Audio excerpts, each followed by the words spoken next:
Hello and welcome. This is Wylker.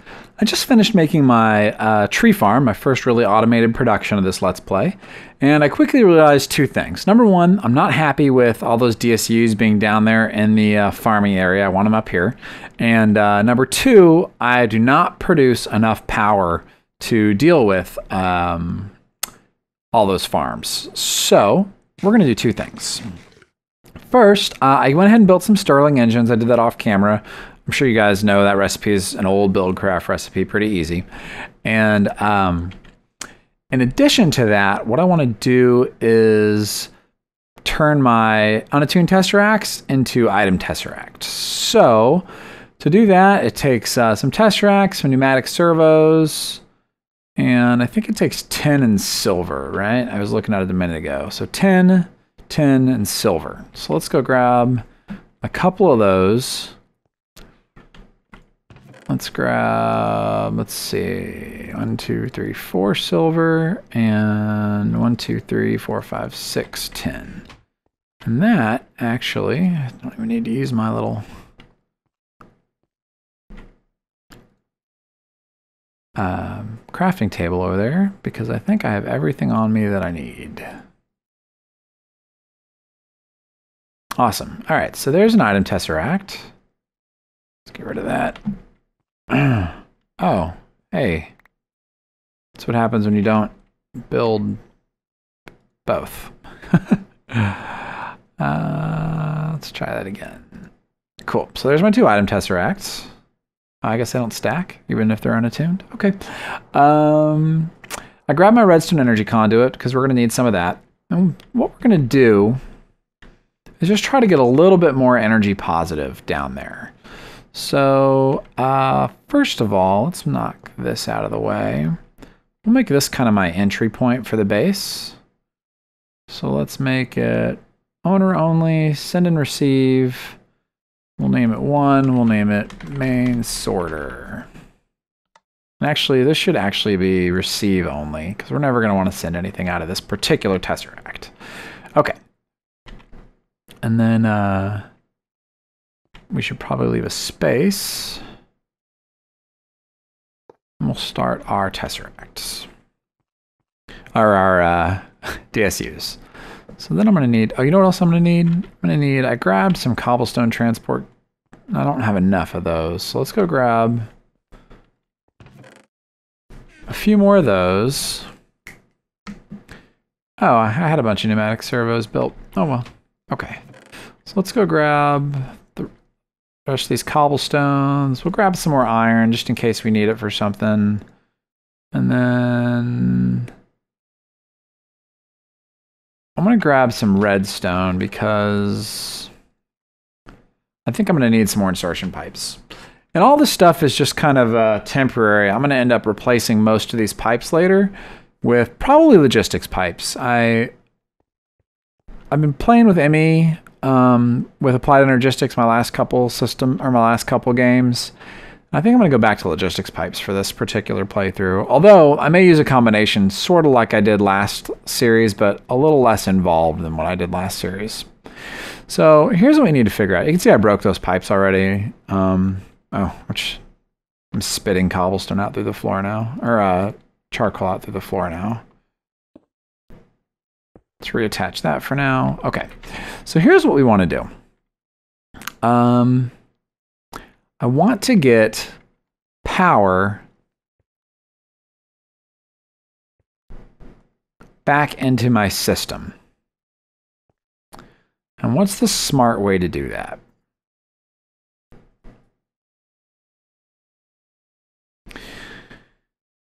Let's see. You know what? In order to not make this too messy, here's what we're going to do.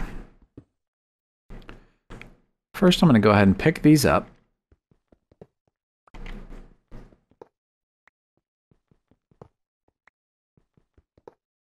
Okay, we're going to pick these up.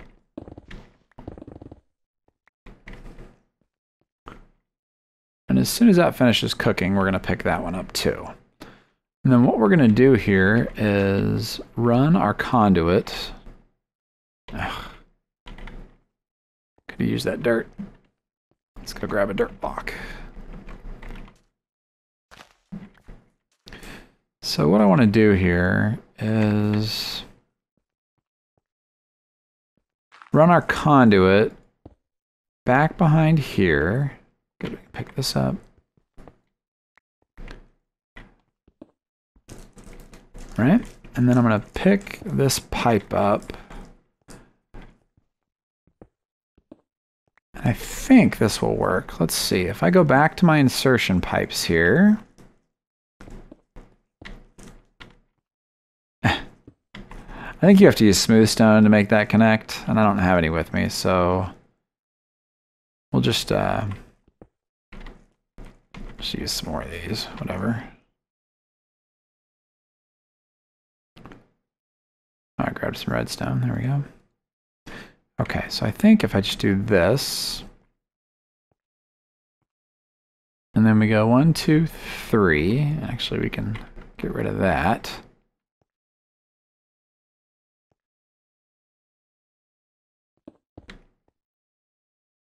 And we set down our Stirling engines like this.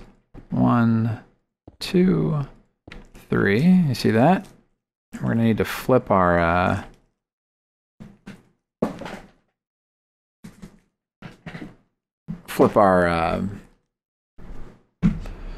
conduit around.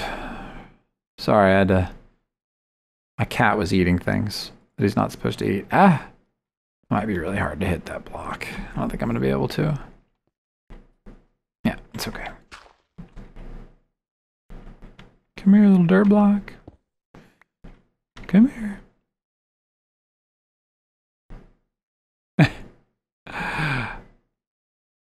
Flip that and flip that.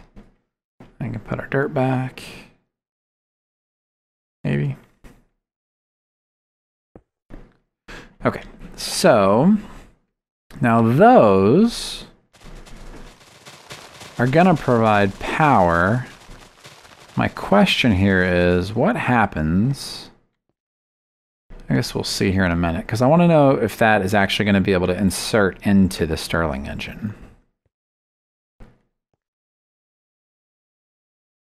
Which we should find out here in just a second. And of course all this other stuff's going to spit all over the ground.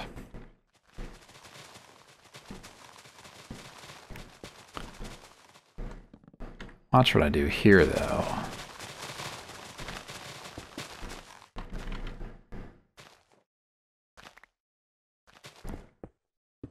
Oops.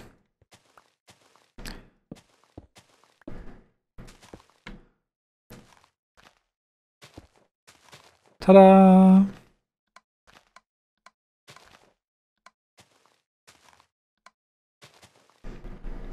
And that should send both the leftover charcoal. There we go. Let's see if it goes in.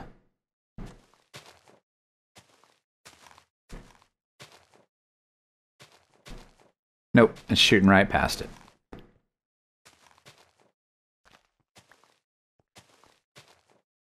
That's weird. Oh yeah, that's not an inventory. That's not going to work. We need to pump that in there with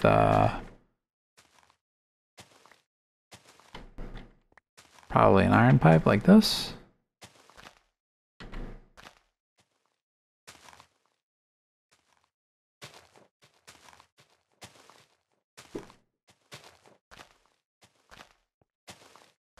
Oh, they don't like that at all.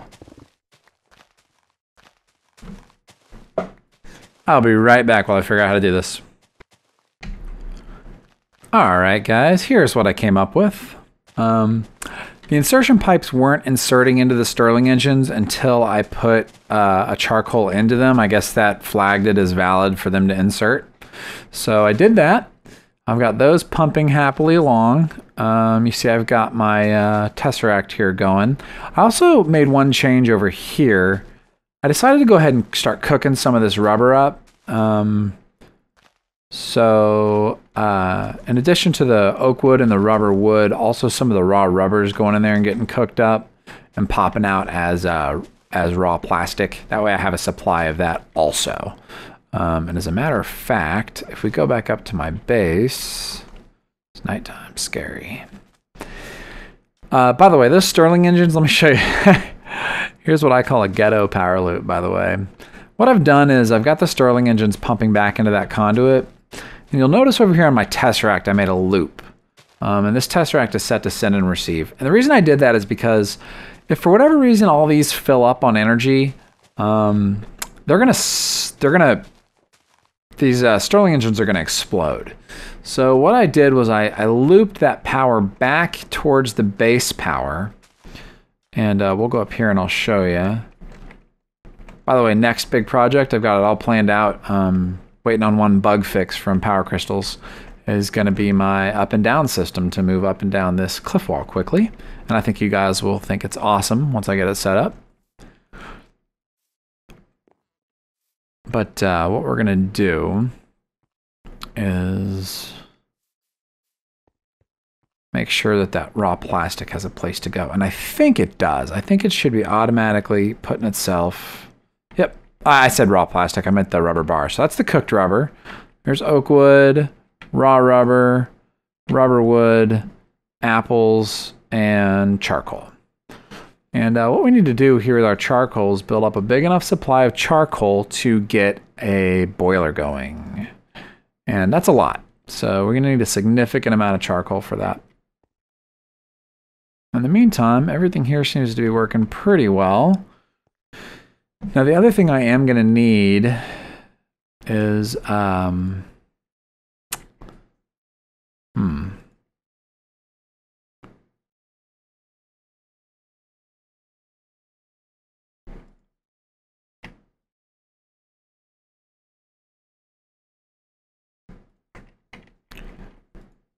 going to need to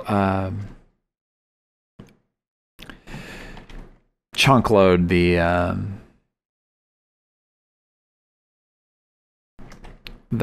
tree farm that we just set up. So I'll have to do that here in just a minute. Let's get all those logs in there. And actually here, we'll use some of these along with our minium stone because I'm out of obsidian. So get some obsidian going here. What are we gonna need? We're gonna need a book. Oh man, I may be out of reeds actually. Oh wow, just enough. Okay. So we'll make some paper and a book. See if I can remember this recipe. So it's an enchantment table, right? 4 obsidian, 2 diamonds, and a book. Ugh. My diamond supply is getting frighteningly low again. Okay, and then from there we need some gold and an ender pearl. So the ender pearl goes up there. There's our chunk loader. Great. Actually, kind of surprised items are still coming in. I wonder, that chunk loader down there shouldn't be enough to keep it loaded. I think it's just because I happen to be here. I'm close enough to keep it loaded. All right. And then on top of that, you know, let's get the rest of this inventory junk cleaned out. Let's get this up there and this and a single iron ore somehow. I don't know.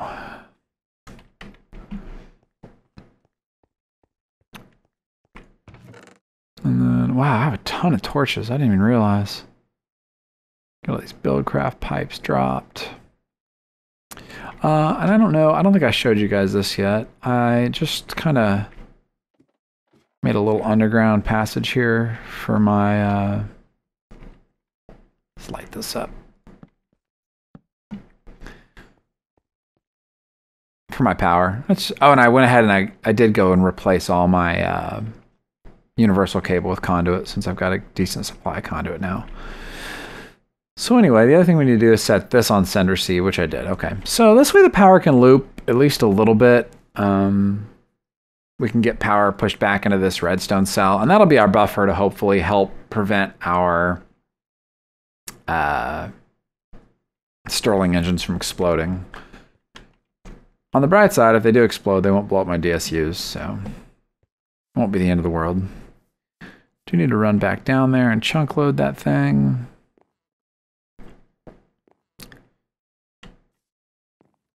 So in addition to boilers, one of my plans is to do MFR biofuel.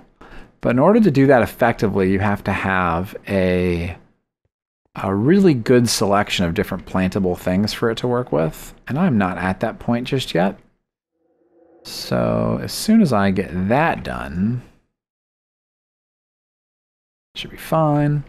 As soon as I get that done, then we'll be in really good shape. Let's just make sure. And even if it's on a chunk boundary, that should be plenty. Yeah, okay, great. And yeah, so that is the tree farm. All set up, ready to go. Stirling engines. Still not putting out a lot of power. Do these just do 1 power now? I thought they did 2 megajoules per tick once they warmed up. I could be wrong. What I honestly should have done here with the charcoal supply, because I don't want exploding engines, was use hobbyist steam engines, but then I got to pump water into them too. And I'm just kind of tight on space there. You see that? Because I've got the fuel feed to them, and I've got the power output, and I've got the redstone signal, and pumping water into them just would have been kind of a pain at this point. So I didn't. But that is that. And I'm very happy with it. By the way this works, I asked Power Crystals about it, and I'd forgotten about something. When the harvesters are cutting down trees, they will look in a radius around the tree for more eligible things to cut. And when it finds them, it will continue cutting. So, oh gosh. These trees that spawn on the edges, oh my gosh. Well, what's happening is the trees that spawn on the edges and on the corners are being caught by the search algorithm when it cuts another tree that is eligible. And that is why it's catching them and cutting them. Well, you guys can see here, I still am having some power issues. Although, no, I guess they're full now. Yay.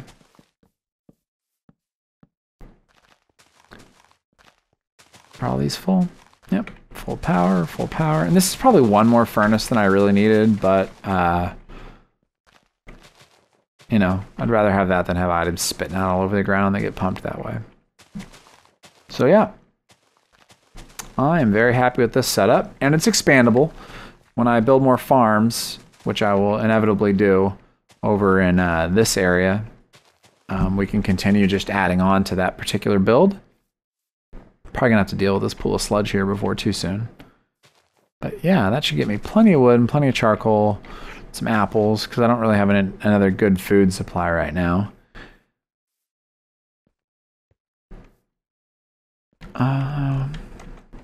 Let's go check on our ender farm. I have a feeling that the ender farm is going to be exploding. Because of the chest. And you know what? Just because I'm so sure of that, let's go ahead and build some upgrades. Let's build a... Oops, gonna need a little bit more gold than that.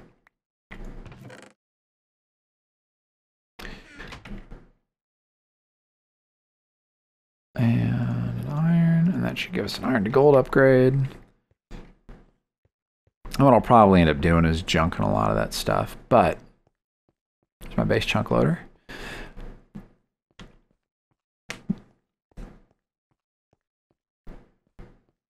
Let's see here. Ooh, a scary one. Somehow this thing's out of energy. What the heck? Oh, we can't kill it. Look at that. The regenerative one's not, it won't kill it. Exhaust lifesteal bulwark regen. So for some reason it's only hitting it for... It's supposed to hit it for its max and it's not working. It's only hitting it for half its max. So that drained all the power out of my mob grinder. That's hilarious.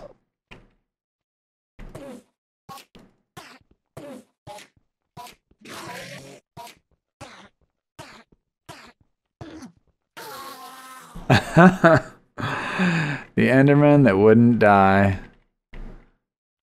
I did talk to Aiden, by the way, about that kind of flickering texture thing that his cables do. He said he'd look at it. Oh, but yeah, look. That thing is completely overburdened. Oh, I already had a gold chest down here. Wow. Okay. So, let's go back up here. I'm not going to build a diamond chest out of that. Oh, actually, you know what? Here, let's do this. Feather falling diamond boots. That's not bad at all. All right, so let's see. What can we pull out of here? I'm going to grab these books. You know what? I might as well just grab all this stuff, right? As much of it as we can. We're going to have to come up with a better way to deal with that very quickly.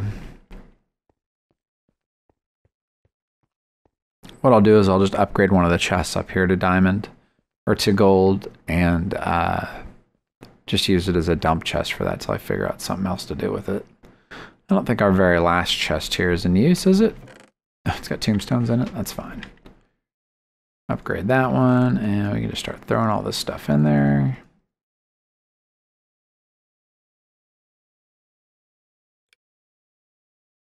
Yeah, I think I had books in a chest already somewhere around here. Thought I did. Okay. Get the books in there. Get this conduit put away.